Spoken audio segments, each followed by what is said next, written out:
Good afternoon or good morning in Thailand, where we are about to go and interview the amazing Svein Rasmussen, which we're very excited to talk to him today. This is SubConnect Live. Thank you, SubConnect, for allowing me, Kristen Thomas, to have these interviews every Thursday. It's been really fun. We're going to wrap up the year, but started April 1st. I think we're on number 32 or 33. We do have a follow-up group because as wonderful as this format on Instagram is, it doesn't allow us to share pictures and links and things like that very easily. So Facebook has a group called SubConnect Live and KT Outside Discussions. And we would love you to join it and follow up because we're going to be talking about some great things and you're going to want to be able to look that stuff up and see more pictures and such. So I am looking for Starboard Sup. Let's see if they're on. They are. That's fantastic. And I am going to click and see if I can find them to join us. I waved at them, but now we need them to join us. There they are right there. Fantastic. So with Sven, all the way from Thailand, it's Friday morning there, which is really fantastic of him. I believe he calls himself the lead innovator for Starboard. Oh, look at you guys. You're even outside. I love it. Hello, Sven. Are you floating on a board?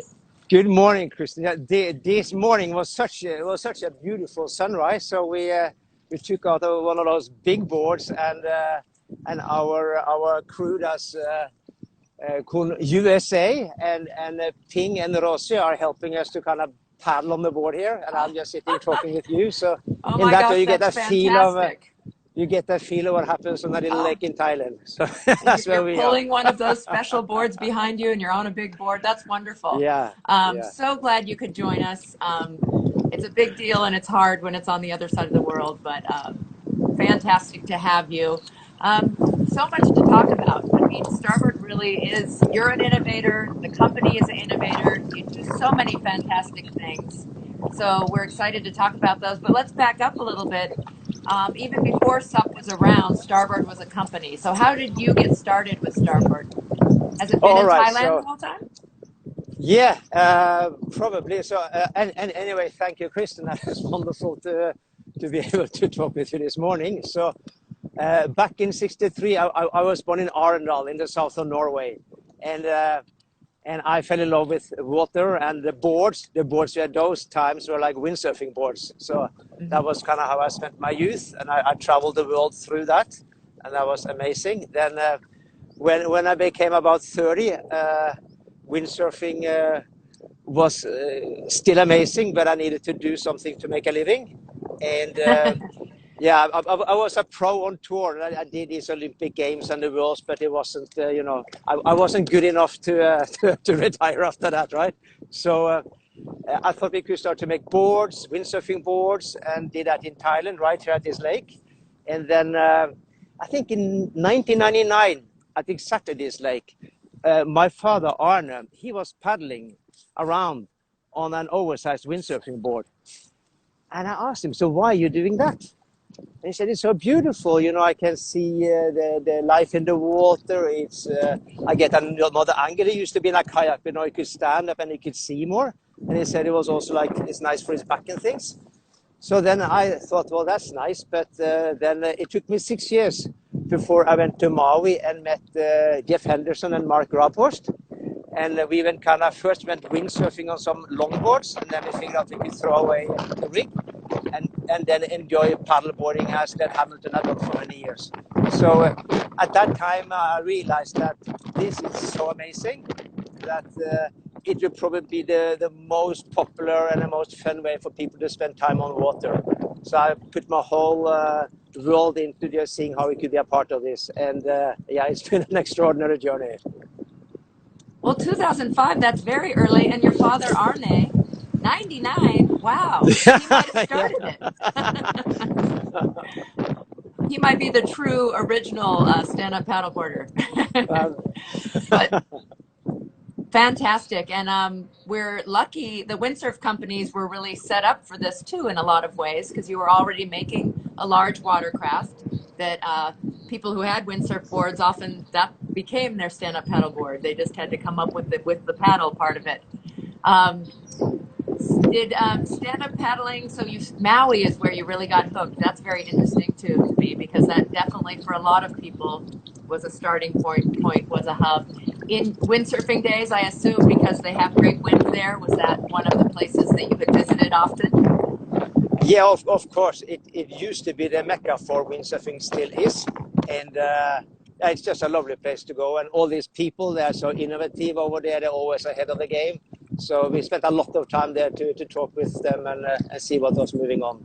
So yeah, Yeah. it's been one of those places where you draw an enormous amount of inspiration. Yeah. Well, two very different but beautiful water places, Norway. I don't know if you get back to paddle, but we were just talking travel, and the fjords are such a gorgeous place with waterfalls coming down to paddle. But any water, anywhere. I mean, that's part of the beauty of stand-up paddling, isn't it? Is how it can be taken anywhere. I know that's one of the primary things you try to do with Starboard is really to reach out and continue to encourage people to get started, and that's our passion and our love for it. But you have a lot of extensions of just, you don't just make boards, are doing a lot of different things out there. So maybe let's talk a little bit about your lines though, because I do think you have innovation on the racing end. You have floating behind you a beautiful board with artwork from Sony, which is amazing that I think you've put that on a board. So you've done a lot of really neat things with equipment. So I know we're not going to focus on that, but maybe talk a little bit about the boards first. Yeah, there was an evolution. In the beginning. There were like some 12-foot, let's say 26-inch wide boards out there, and I thought they were kind of tippy, so I thought they should make something wider. So quickly Hong Kong came to 30, and then we thought, to get people also into the waves, we made them 34 and short. In that way, we got really, it was easy for everybody to go into the waves. So that was a Mm-hmm. natural step, something we had learned in windsurfing quite early on, that wide and short works for things in the waves also. And then of course, as I was a racer in my windsurfing days, so I thought it'd be fun to develop race gear also for paddleboarding. So we had a lot of fun developing that with all our riders and designers.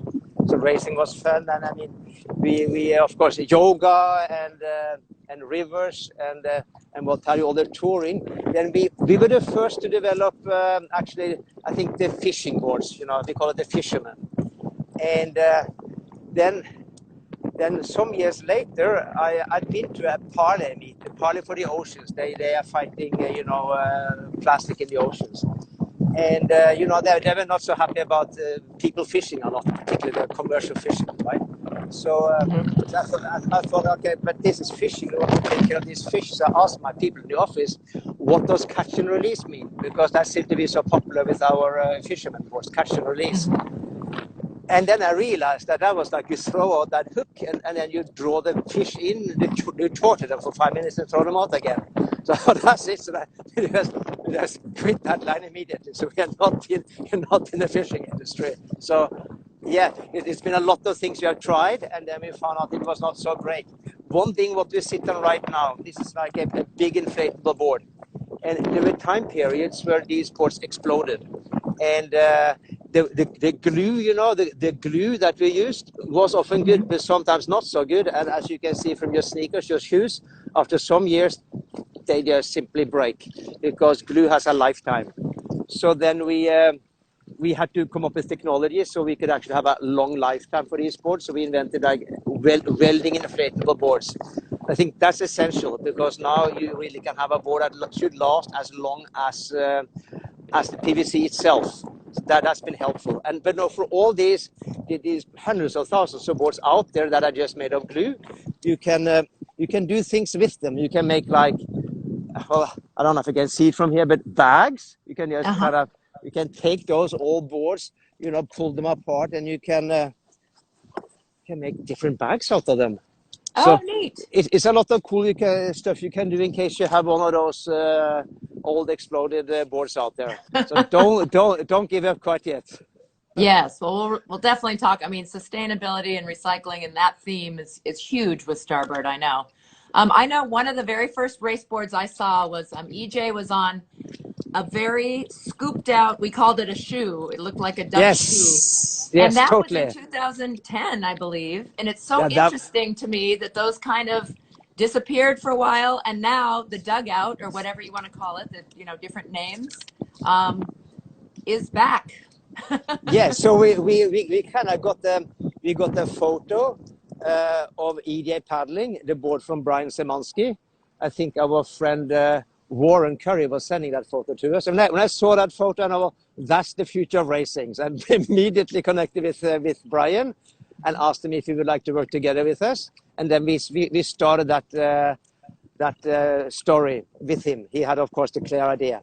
And then the fun part is that there was a regulation against it. You were not allowed to have a board that was more than, let's say, 10 centimeter deep. That's about, wow, it's probably 4 inch. A board could not be recessed more than 4 inch. So I was fighting really hard to get the community to accept that they should be allowed to have a bigger recess because it would just bring the sport forward. But that was, as you said, 2009 and 2010. Now it's 2020. So we have to honor Brian for getting us there. Yeah. And that we don't have that regulation anymore, I assume, because I've Right. definitely seen some deeper decks than that. Yes, yes, yes. Fun stuff. Yeah. Yes. Well, I know your passion is around is how you use your company in different ways to improve the world around you and to make change. So there's a whole bunch of different initiative and programs and things that we need to talk about. I don't know where to start. There's a fun little video you had me watch. I had seen that one before, where a lot of your riders are talking about where their passion is, and that kind of leads into the many projects that you do. I assume some have come from some of your riders and employees and people who work with you, but I know you yourself have strong passion.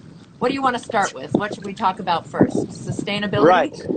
Well, we can look at channeling.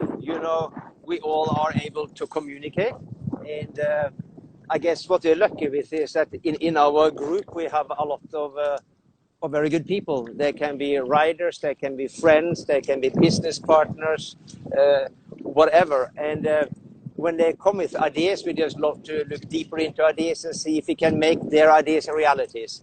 So I guess that's what our company likes to do, is to take on board what other people have as their future visions and see how we can help to move them forward. And sometimes these visions may seem a little bit odd, but we still kind of, the person that present it are really adamant that it's a good idea. So we try. And I guess the one idea that is not really, what can I say? It is more of a general feel, is that everybody that are out enjoying the water is an ocean ambassador, and they can stand up, speak for the ocean.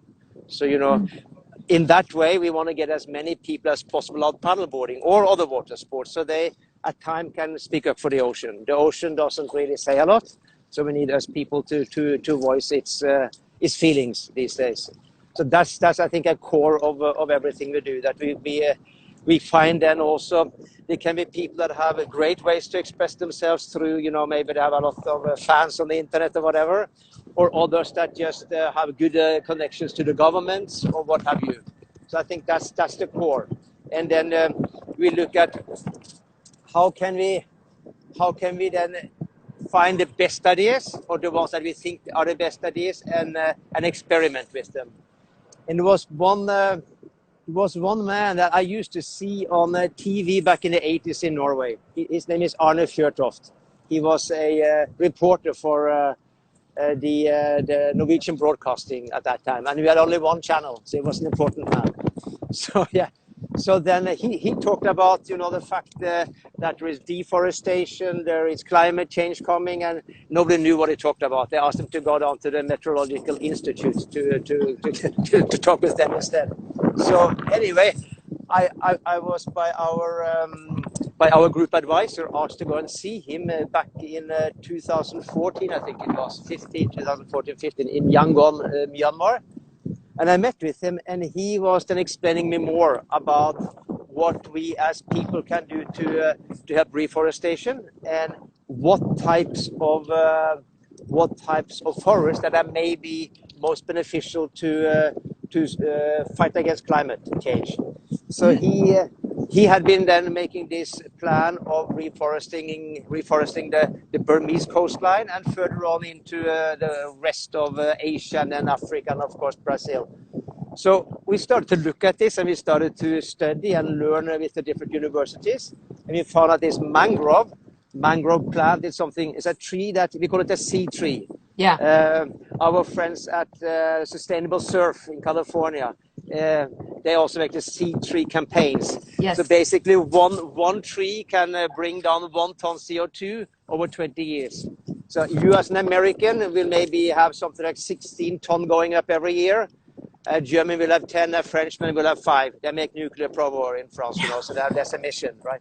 So you can basically plant trees and offset your own footprint. That's where that came from, because I love that. Yeah, and we think it's cool because anybody can then do it. They can plant that tree through some organization that plants these trees, or they can come and plant them themselves. So you can do something yourself. And we thought that's fine. We can do something similar with our company. Mm-hmm. At that time, I remember we had a distributors meeting in Costa Brava. And we said that we're going to see what we can do as a company to be climate positive. I didn't know really what climate positive was. I just heard about it and I wanted to learn more. So after I promised that you should make the company climate positive, I had to do all the studies about how the hell I was going to do that. so then we do the calculation. We started to plant trees. And we found it was so easy because our emissions, after we calculated all the travels, all the raw mats, and basically all the electricity and everything, our footprint was under 4,000 tons. So we just need to plant 4,000 trees a year, really. That was how easy it was. And then we looked back, we calculated back to 1993, and then we also planted enough to be climate past positive. So we removed our footprint of the past. And now what to do every year is to be 10 tons positive. So for every year we are going through, we bring down 10 tons more than what we are emitting.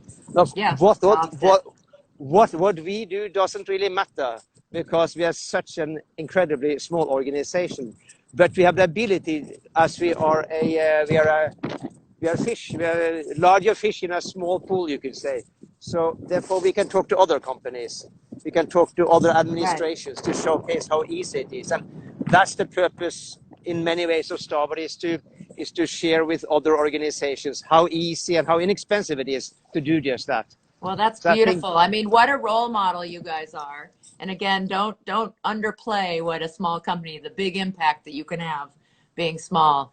And some people are not as innovative as you and do need examples of how to do it. And you've put out the plan you just explained. Like you said, in some ways it's very, very simple and very doable for someone to replicate that and emulate that. So wonderful of you guys to do that. So what we are doing, however, is there's an experiment on a larger sports level.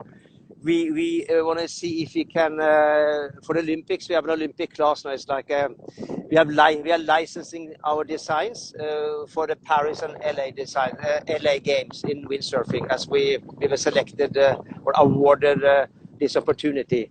And for that class, we'll make it then 10 times climate positive towards the Olympic Games. And we want to work with World Sailing, that is the umbrella organization for all sailing, that all the classes that come to the Olympics are 10 times positive in the Olympic Games. And then we want to see, can we also get other organizations, say ICF on board for the same, and then actually challenge IOC, that's the International Olympic Committee, to get them to make the Paris Games 10 times climate positive. In that way, then people start to talk about this. And then, the bigger companies and the other governments start to think, well, this is something that the sports community really wants to do. And it's not so hard as what the politicians and the troublemakers are saying that it is. So I feel that we can come from the water with some very simple technology. Wonderful. Wow. I love having that all explained too. Very interesting. I know you have, there's always challenges and obstacles in the industry. You mentioned the circular economy, and there's some issues with that. Kind of explain to people what that means and what you mean by the fakeness in it. Yeah, I mean, I can speak to you and everybody about that for the next 10 years, but we'll try to make it short, all right? We don't have that much time. So as humans, you know, we just try to listen and do what we think is right. Sometimes the information we have is just not enough. And often the information we have, you know, it's just a little bit, and year after year we will learn more. It could be as simple as circular economy. Many companies, governments, and people champion that now, and it has a lot to do with plastics. And you know, really, let's say a plastic bottle. We say fantastic, it can go into become a part of circular economy, but you know, you can really only circle it 10 times, and you know that's end of life. So if you drank a bottle and you put it into a recycle station the next day, then it means that after 10 days that's the end of life. So that circular life was 10 days. So you know, it isn't really a circular economy. It's just a little bit to just extend the life tiny bit. So we need to look at alternative materials. You can just imagine aluminiums, metals. Them you can circle forever. They are true circular materials.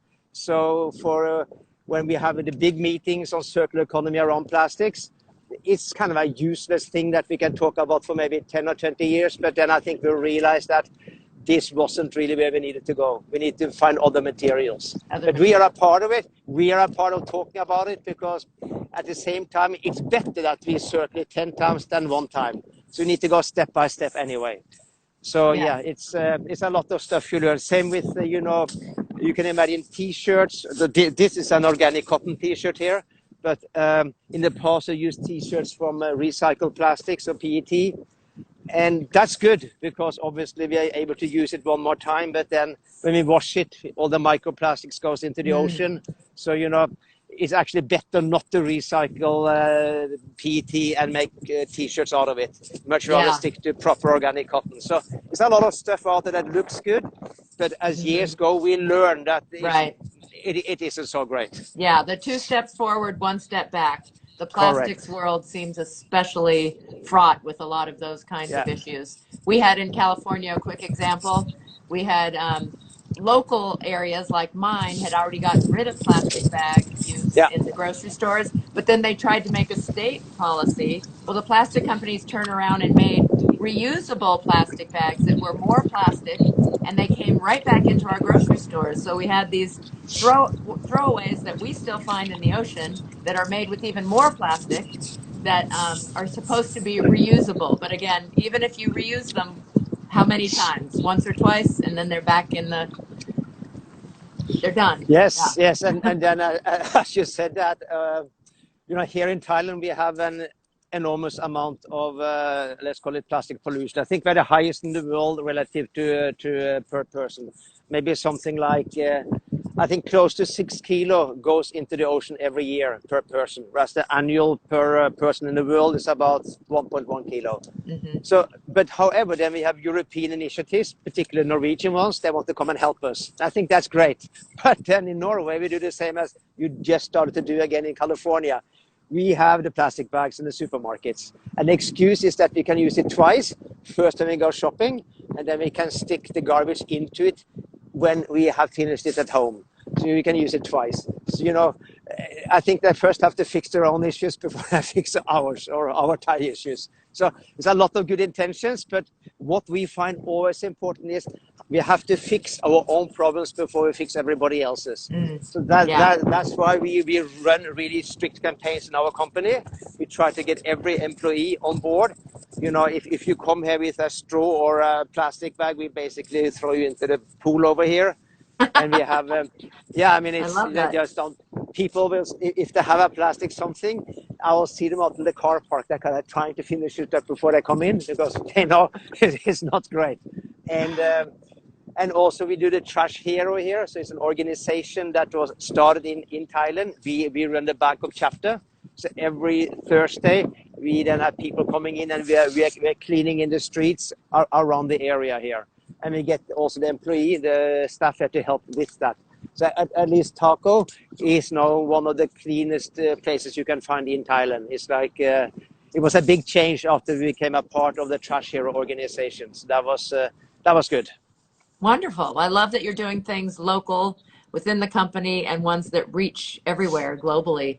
I know you had kind of a big initiative. I believe it was a memorandum of understanding with, is it a chemical company, SCG? I mean, that's the Yeah. kind of stuff that I think, again, you're a model. Tell us about what Yes. you did there. Okay, so here comes the times when you're not sure what direction is the right one to take. So SCG is Siam Cement Group, is one of the older, most prestigious companies in Thailand, and they are the largest cement producer in Southeast Asia. And you have to remember that producing cement emits a lot of CO2. It produces as much as this. I didn't know that. Imagine that maybe America is the largest emitter. Imagine that China is the second largest emitter, or the other way around. But the cement industry is the third largest emitter. They be like Wow. a country. That's how big it is. So obviously this company is the larger CO2 emitter also in this part of the world. So they would probably have 24 million tons of CO2 shooting up. So one can say, well, that's bad, but it's how it is. We all use cement. At least we use cement when we built our office. I used it when I built a house. And, some are part of that. So we thought, if we can join with them, maybe we can find solutions. Maybe we can bring them into the mangrove program. Maybe when they sell a bag of CO2, excuse me, Cement. when they sell a bag of cement, maybe they can plant a tree. That these ways, maybe they can be the first CO2 balanced company, cement company. So all these ideas that one can bring on board. So the worst industries in terms of pollution could become the best. And so we work with them also on the circular economy part.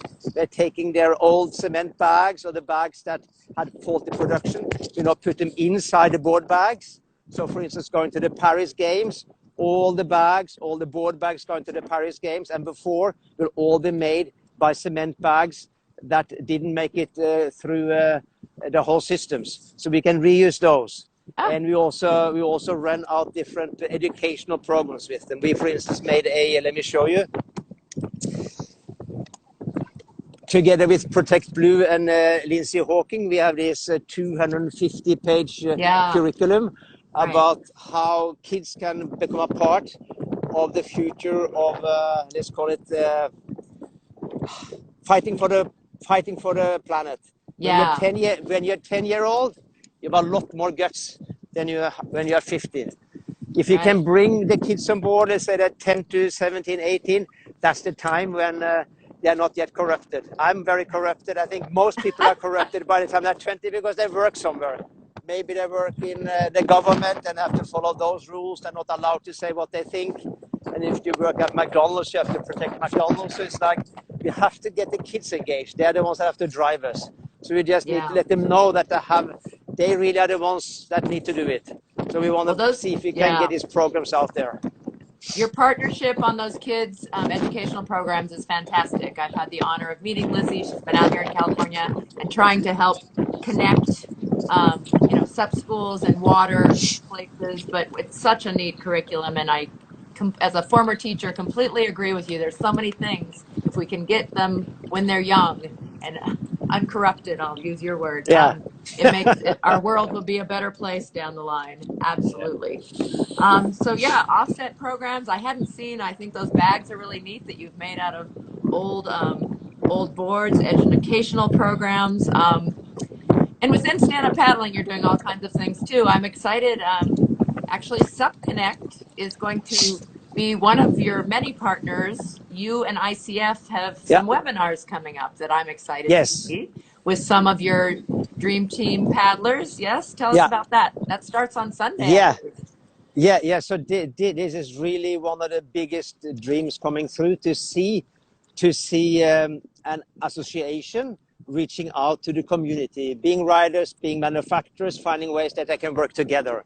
So we are so proud to have that opportunity and seeing that now we can shape the sport together.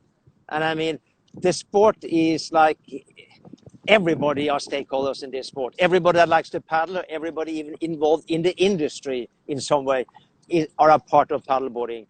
So I hope that we can find these partnerships growing and having everybody's voices heard.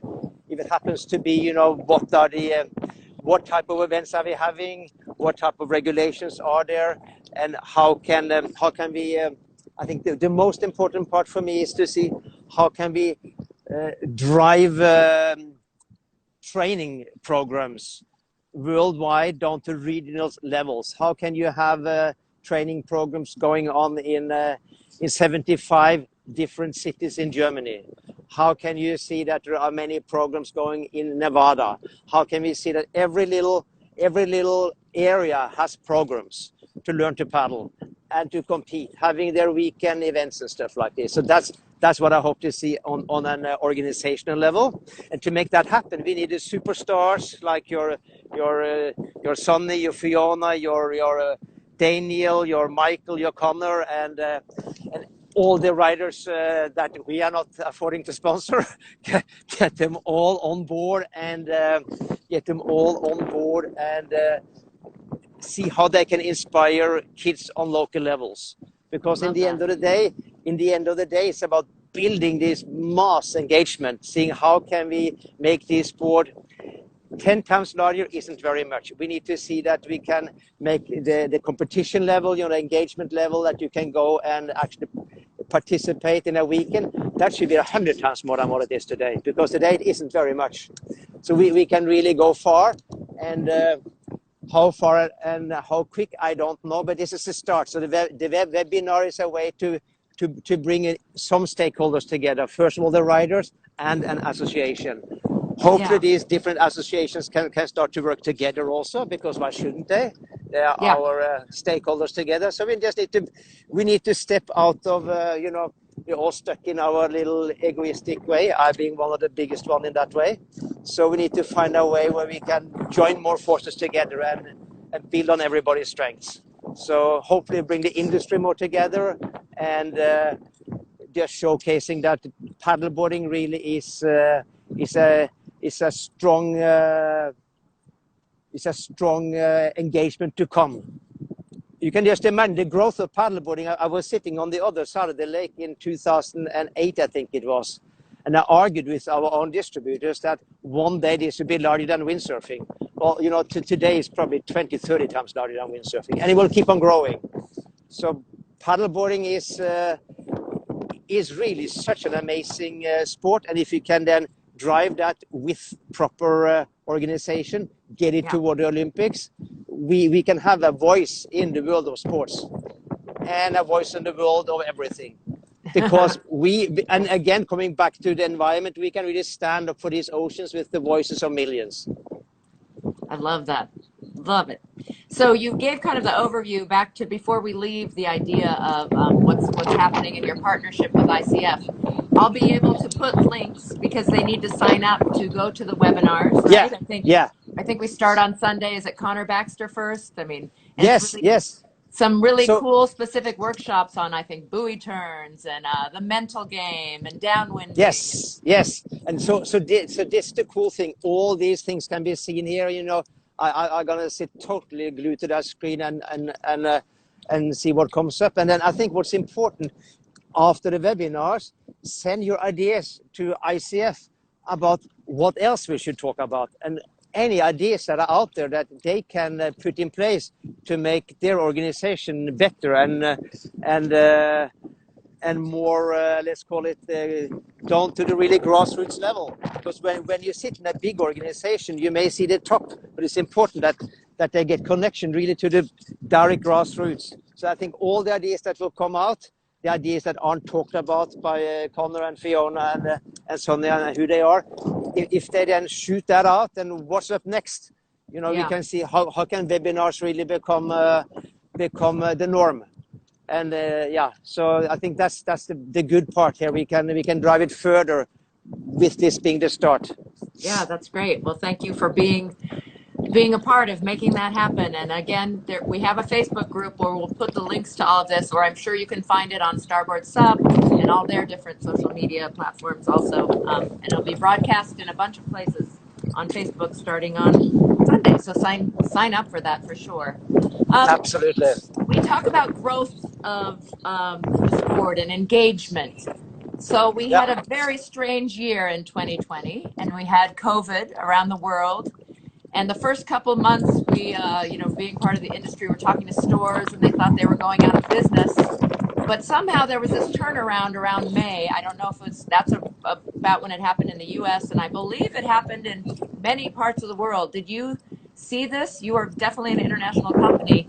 The change and the growth of outdoor activities, including stand-up paddleboarding, where now boards are sold out all over the place, and we have this whole new wave of new paddleboards. What do you think about that? Or did you see that everywhere?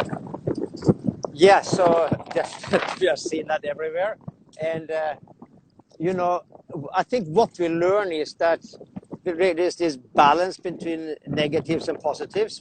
When something doesn't work out somewhere, something else happens. And, on the one side, sitting there in April and March, that's when we had to go to the bank and ask them if they would like to have my house. And it comes, half a year later, and everything changed. So we could say that very simply, when we are able to,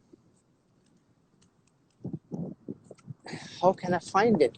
When people actually start to get a little taste of nature and start to talk about it, I think that is accelerating a movement. So as of course many people weren't allowed to do much, so they couldn't go to the gyms and they couldn't do all these activities and start to paddleboard. And I think they were so stoked about going paddleboarding and knowing that they couldn't do anything else that I talked to all their friends, and all their friends wanted to try the same thing. And so this was probably the best marketing procedure ever for Yeah. paddleboarding. So to me this is a sustained growth.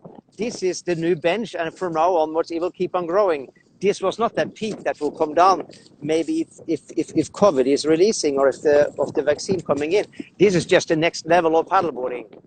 So we think that, and we can see the same in the other water sports, and we can see the same thing in the whole sports industry. We see the same thing in apparel industry. If you study apparel, you will see the part of the apparel industry that is sports minded has huge growth. The one that isn't is a decline. So it is basically the moment of sports. That's what the COVID brought out the better in us. Yeah. But I do believe that your other initiatives about that are a lot of these people are new to the outdoors, and they do need ambassadors of the ocean and of the lands to help them learn how to be good people, because they're new to this. And I've seen quite a bit. I just live at the top of a mountain bike trail, and we've seen more litter and people kind of not being as socially responsible as those who have loved the outdoors and the ocean for a long time. So I think all the things that you do are even more important, that tie in, that have influence on the world, as we have this new wave that maybe weren't outdoor people before, weren't water people. Yeah, so true, definitely there is more awareness, and I guess that awareness will just keep on growing every day, and it will probably grow more every day. It's like curve that goes straight up. So one can share with any other people that are that have a business, whatever it may be, that if you're able to have some engagement towards an improved environment, then that will strongly help your business. No two ways about it. So it's just to do something and also be able to talk a bit about it. We often did stuff, but we forgot to talk about it. So you have to also share it. So it sounds like your take on the SUP industry is pretty positive, even pre-COVID, and the potential for growth. Any predictions for 2021? I'm hearing a lot of optimism. How are you feeling? It's like I think last month we had, I think in 1 month we had almost as many orders as we had a whole year before. So anyway, it went completely nuts. And yeah, I don't know, but this it seems to be like something very special happening. Yeah. Our problem is that there's no way we can produce enough. We had a meeting yesterday, and one of the factories came back and said, "Yes, very nice, sir. We will we will ship in 7 months." So that was 5 months too late. So I have to Yeah. go down and talk to them. So yeah, Right. things really happen. So one of our challenges now is to work with the manufacturers to see how we're going to do this. Are we going to try to implement more overtime? Are we going to try to employ more people? But if we employ a few hundred more people to push through these boards, then it means that the current crew need to help to teach the new crew. So then we lose some productivity. We also lose some quality. So it's a fine line to be able to actually increase the productivity. Mm-hmm. And also, if you have to then open up a new factory, meaning working with a new supplier, that's also a big strain. So we are sitting in a bubble where we need to just make the best out of the current supply chain and motivate them to just do whatever they can. And also, it's a good time to become a lot more efficient. That's clear. So Yeah. yeah, the industry is taking off, at least through my eyes. And also, we had a Skype with our shops from the US. I think we had actually 3 Skypes there last month, and many of the shops said that this year was the best year they had since they started. So definitely, the industry is on track, and it's Yeah. an Well, amazing you've named. situation. We are in November now, and in March we thought it was like we have to really dig deep. So it's interesting what life gives us. We have to It is a always be crazy year, as you said. always be optimistic. Next, right around the corner, great things are happening. Yeah. So you've named some of them, but do you see any other either challenges or opportunities with the situation and stand-up paddling going forward? I know somebody here is Yes. mentioning, I should, about PDF use and water safety, that water safety is definitely with all this new wave is definitely part of that education too, which I just wanted to acknowledge that agreed. But challenges and opportunities in the industry. Yeah, I am. I don't look at challenges. I mean, I never look at the negative challenges, and I think that's my opportunity. I only focus on opportunities, and to me, right now, the opportunity is to see how we can get paddleboarding spread into again local communities through training, through practically ICF programs. That's a huge opportunity. Getting also just seeing how shops can connect also with organizations, so you have that combination there. Seeing how one can create more ways for people to explore new destinations. Maybe they're driving 20 minutes and they find this new place. So we are just starting. Konting, our marketing director, is now developing the SUP Advisor. You heard about TripAdvisor? So Yeah. we will introduce the SUP Advisor to help people to see what's the nice spot around the corner. So in that way, people can come and see, well, they've been normally maybe playing around this coastline or up that river, and now they can see a rating on another place.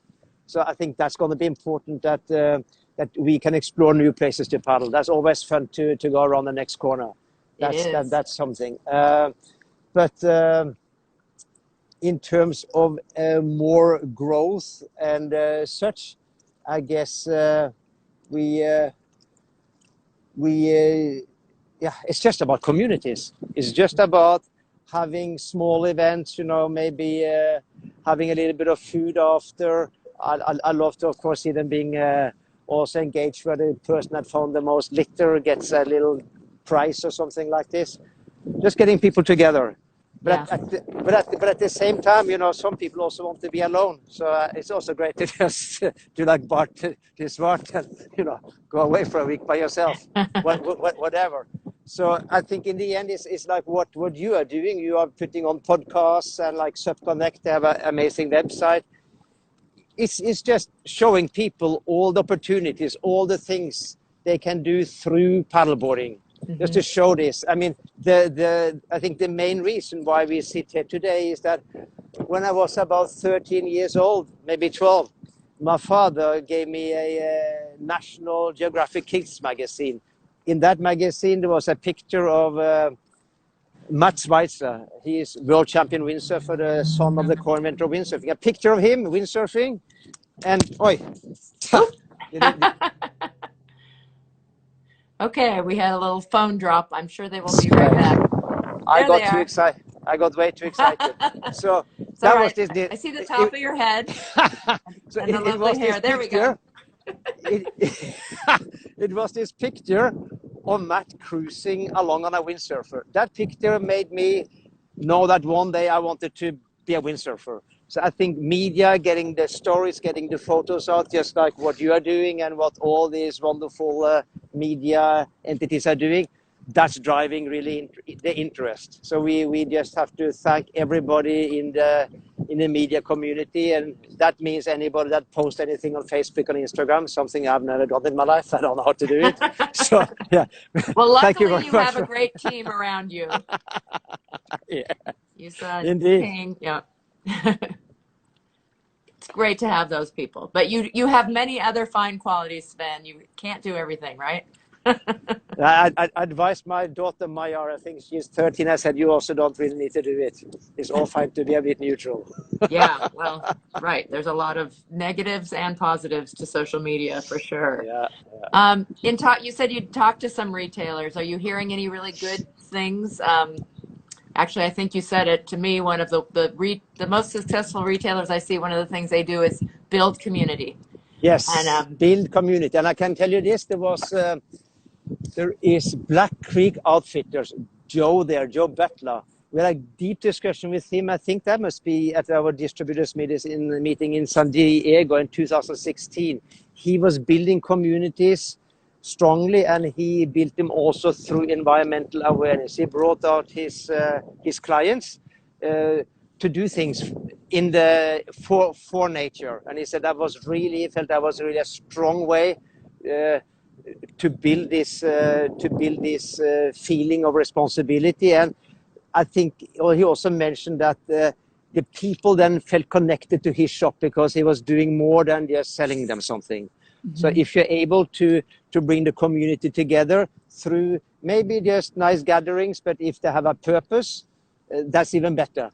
So I strongly believe in that, because I think in the end of the day, as a human, we just want to be useful. We want to be explained that what we are doing is good, and we want to feel that what we are doing is good.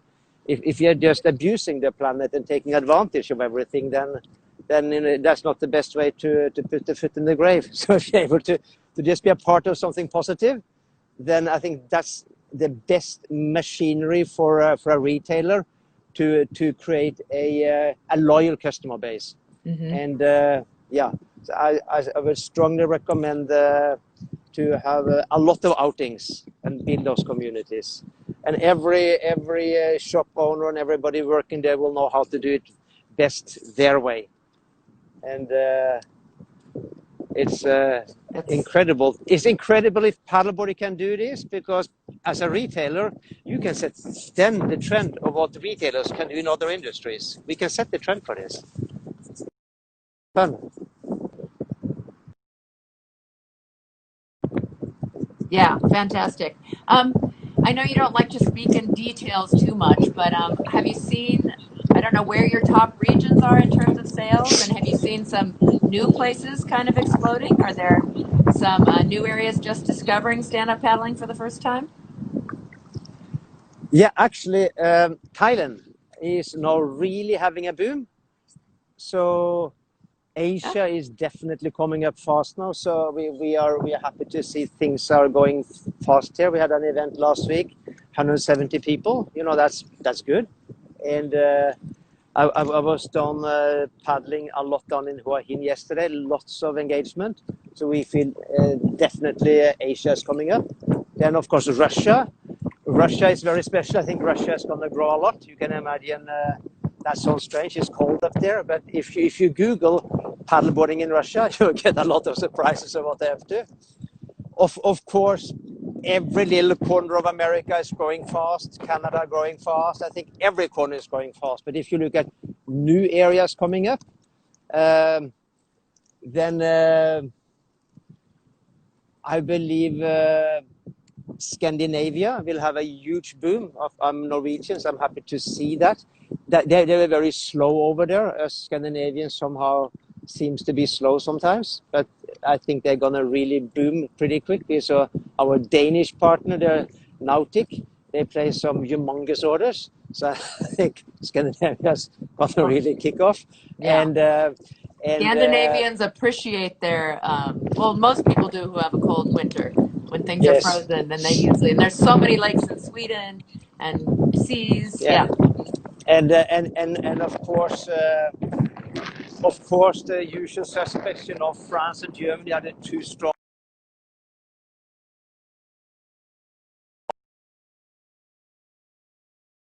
everywhere, and it also seems to be a little bit of a growth on the hardboard scene.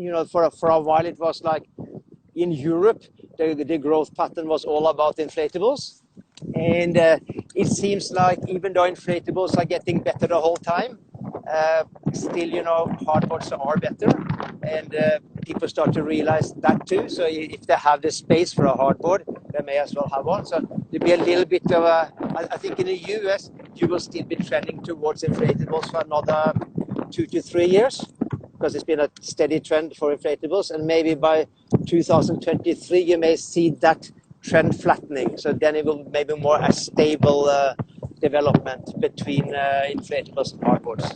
Well, I think you need to have both. Oh, you definitely need both. I'm just looking at the market share between Yes. them. In Europe, it was 95% inflatables. Yeah. At that time, maybe there was 20% in America. Right. So they were trending very different.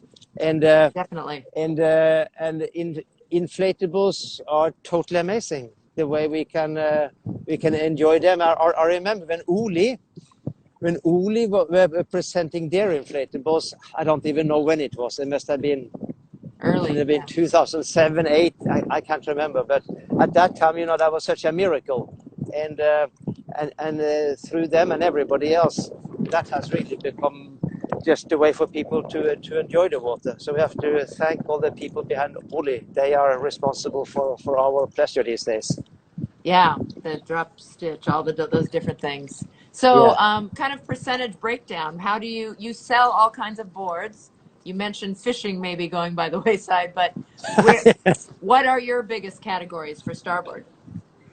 Right. So I guess just all round. You're looking at somewhere around 11 foot, maybe 10.8, maybe 11.2, up to 12. Touring, of course, for those people who get a little bit better advice, they will get a touring board. Obviously, is nicer when you have that glide. So if you're on a 12.6 by 30, that's bread and butter for those who have been given good advice on what they should be purchasing. Otherwise, if you have a 10-foot board, that's nice to turn, but I'm not quite sure exactly why one would have a longer board.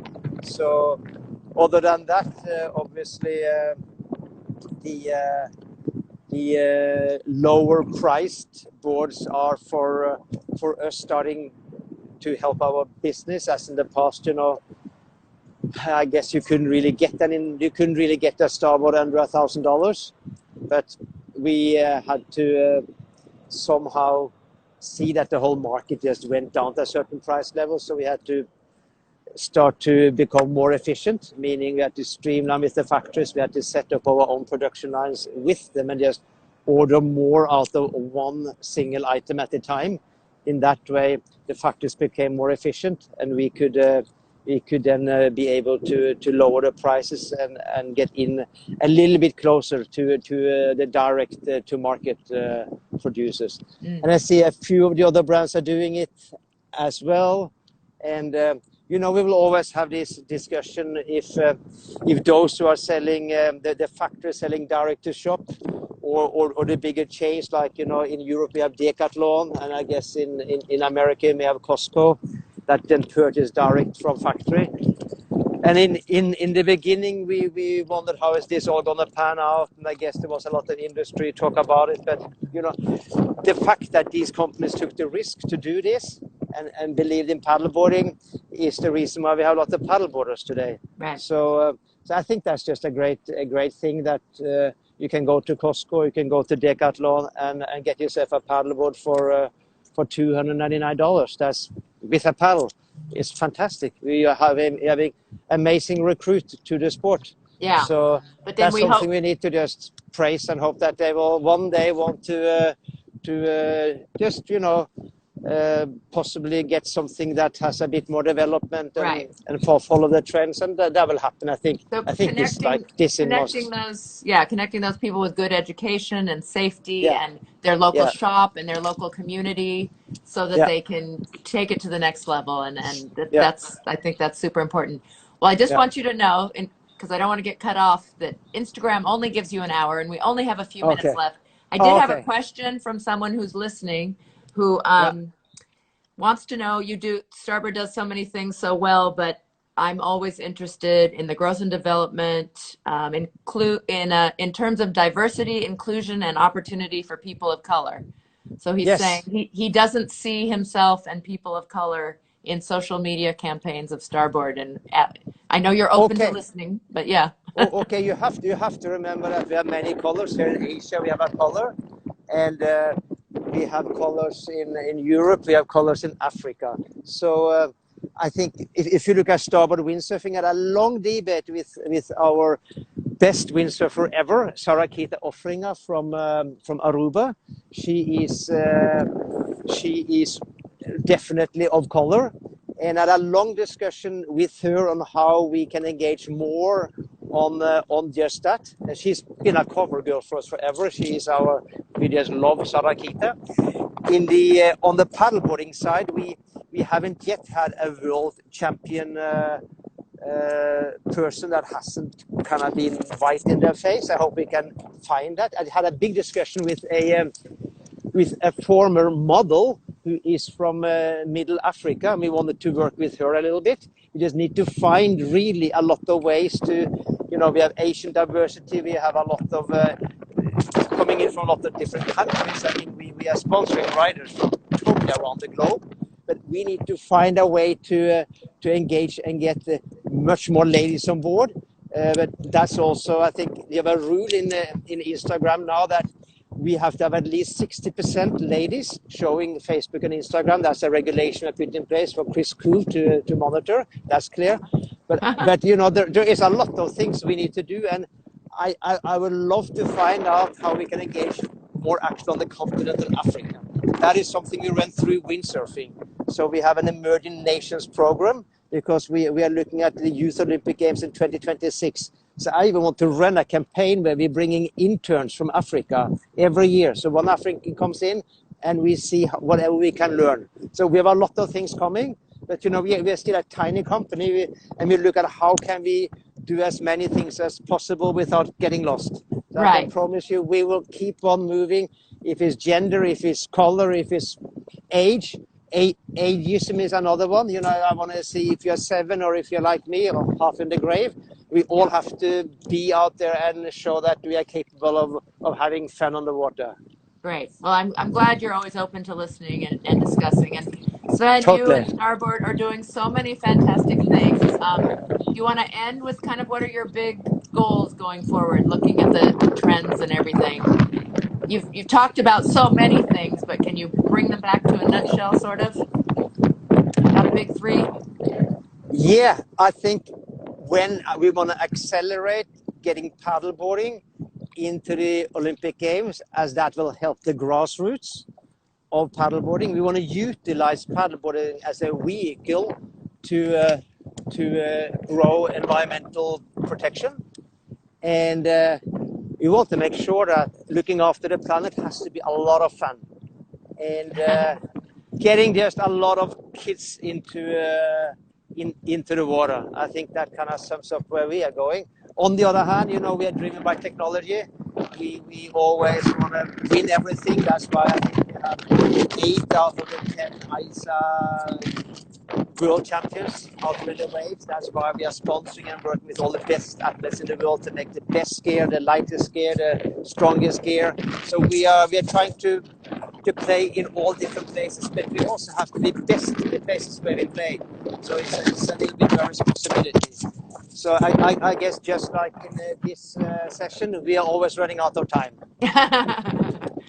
Well, it was fantastic to speak with you. Thank you so much for doing this. Have a beautiful Friday, and we'll finish up our Thursday here. Remember, everyone, there's webinars to sign up for through Starboard or Surf Connect, and I will post them in our Facebook group. Thanks Okay. again. So hang on. I want to introduce you to our current paddlers. If you can you switch the screen, hey, Herosia? You're gonna see who was paddling this morning. Hello. Oh, this is great. Thank you. And we saw your beautiful hair, actually, the shadow of your hair was in the picture. Wonderful. Thank you, Sven. Hope to see you again soon. See you somewhere. Yeah. Take care.